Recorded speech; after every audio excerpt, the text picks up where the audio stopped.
One of the questions that I get the most is, what should I do with my money? Should I buy stocks or should I buy real estate? My answer is always the same.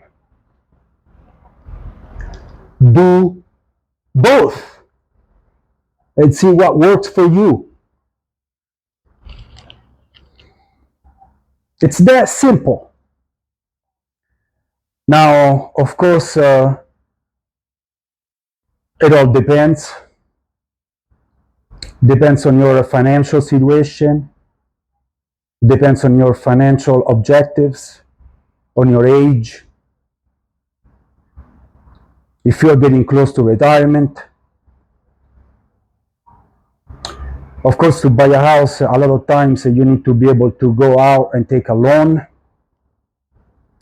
So there are a lot of variables that come to the equation. But I'm going to go straight to the point. And the reason why you should buy stocks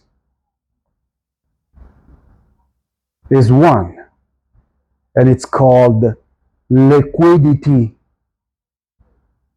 Okay, let's say that you have 100 grand worth with the stocks and you want to sell your position. A split second. It's not going to take you longer than a split second, and you can do it from your phone, you can do it from anywhere. You don't even have to leave the house. You can do it from the comfort of your bedroom, and you can sell it. In the stock market, there are buyers and sellers at any given second. You can be there. Now imagine that you have $1 million or 10 million bucks invested in the stock market. How long is it going to take you to sell? The same amount of time, a second. Have you ever contemplated that? Now compare that to selling your real estate investment. Let's say, for the simplicity of the math, that you have a rental house, which the asking price is 100 grand. It's a whole process to sell it. Let's say it might take you a week or two to find a listing agent, unless you're selling it by owner. But that's a whole different conversation. So let's say that it'll take you a week or two to find a listing agent. Okay.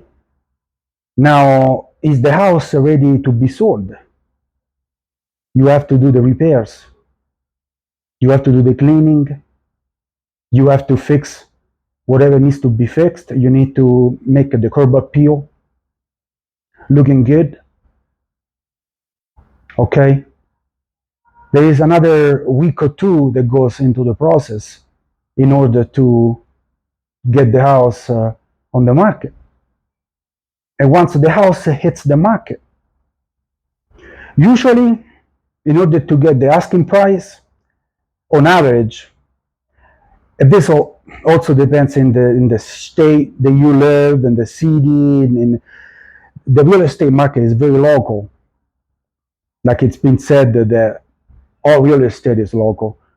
But on average, a house sits on the market for 90 days. Now, of course, if you drop the price a lot, you can sell it within a month, within 2 months. But really, is that what you want to do? In order to get the asking price, if you want to profit a little bit more, the house might sit for a very, very long time. And in the meantime, how many things can go wrong?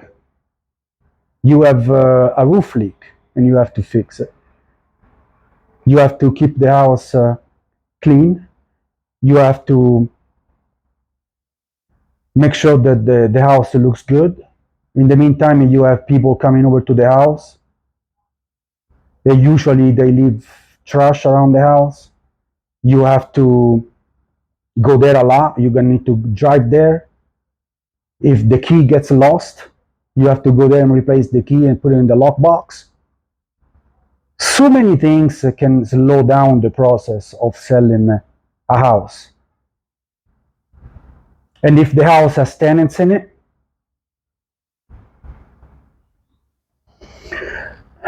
you see where I'm going with this. Selling a real estate investment can be a very lengthy process.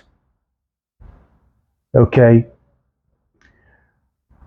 Now, of course, you might get lucky and find a cash buyer that's going to be able to close within a few weeks. But what about if the buyer needs financing? That can really add another month or two to the process. And what if the financing falls through? You have to start everything over from scratch, all over again. It's Groundhog Day, all over again. But let's even say that it's a qualified buyer. And let's say that he's going to go through the due diligence and something goes wrong. Or he's going to order a home inspection and something goes wrong. Or there is going to be an appraisal. If the house does not appraise to the value of the asking price. Now, all that is really going to hurt you, because that's going to put the buyer in a position to negotiate the price with you. So you see where I'm going. Long story short, selling a piece of real estate can be an hassle. Okay, we all know that. Any one of you that's been going through the process of selling a house or a property knows that what I'm saying is actually the reality of things. Now, I'm sure that you have a story of your own or anyone you know that bought a house in 2009, 2010 during the financial crisis, or you bought a house from a motivated seller, bought a REO, you bought a house from an estate sale, and you held on to it 10, 5, 15 years, and you made 3x, 5x, 10x your money. I don't doubt that. But again, that's exception. That's not the rule. Okay? If you pull up a chart from 1900 of the real estate pricing adjusted for inflation, you know what it looks like? It's a flat line. That means that holding real estate, really, it doesn't give you any better than keeping up with inflation. Is that really what you want from your investments? And even if you profit on paper 50 grand on the sale of that piece of real estate, and you held it for 10 years, what is the amount of property taxes you've been paying over the past 10 years? What is the insurance premium you've been paying for the past 10 years? You put a new roof, you put a new HVAC, put everything into the equation. The mere fact that you bought it for 100 grand 10 years ago and you sold it for 150, it doesn't mean that you profited 50 grand. And the commission to the real estate agent, the 6%. And all the upkeep, and all the utilities that you've been paying. So as you see, this can be very, very misleading, very deceiving. It's not like the selling of a stock or ETF. You sold it for 150 grand, you bought it for 100 grand, it's much easier to do the math. Now, of course, you're gonna have to pay capital gains on that stock, but it's much easier.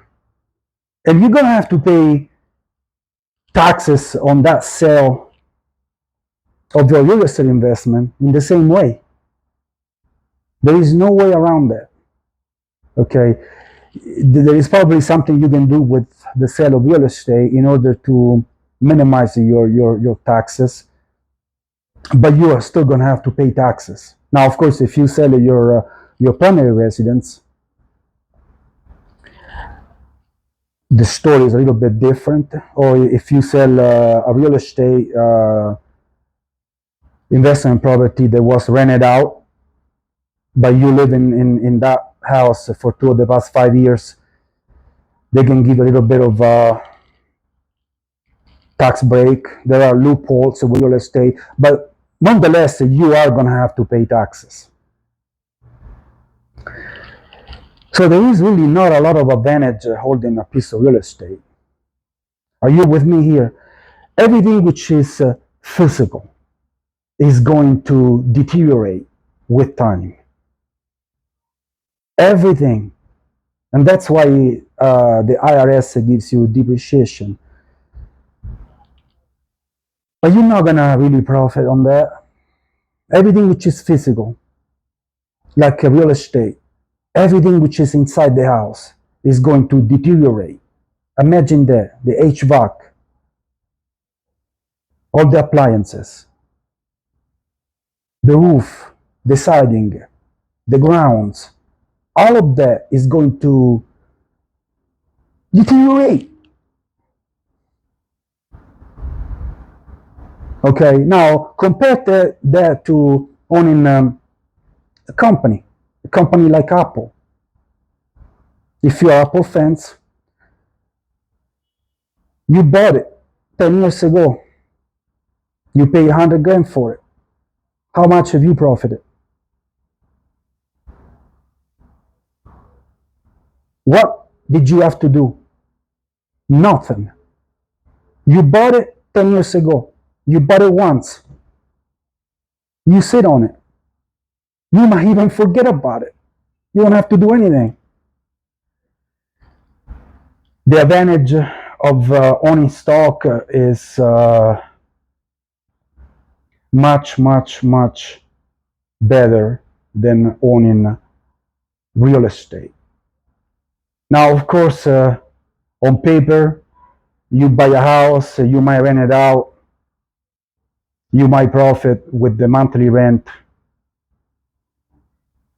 But if you have a loan on the property, you have to pay taxes, you have to pay insurance, you have to pay for the repairs. Is it really a profit? Vacancies, all of the headaches that come with dealing with tenants. I don't doubt that on paper, if you buy the house properly, you bought it at a discount, you might profit a little bit. But it's a job. Now compare that to owning a stock. You don't have to do anything. Or even better, owning a sector of the industry. You like pharma, you like technology, you like financials. It depends on what your field of expertise is. If you don't have any expertise, you can just buy the S&P 500 and forget about it. You can buy a broad market ETF, a low-cost ETF, and completely forget about it. And they do all the work for you. If a company underperforms, it's going to get kicked out from the index. If a company is growing, whoever the next Tesla is going to be or the next Nvidia is going to be, it's not easy to spot those companies. All that you have to do is buy a broad market ETF, and you're going to own that company by default. Okay. Well, I guess I'm going to end this video.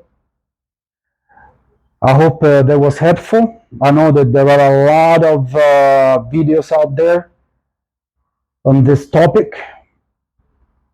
I wish you can leave me a comment and let me know what your takes are. I don't know what investment you're gonna shop for, but I'm gonna tell you one thing. I'm gonna add to my S&P 500 large cap position. Happy investing.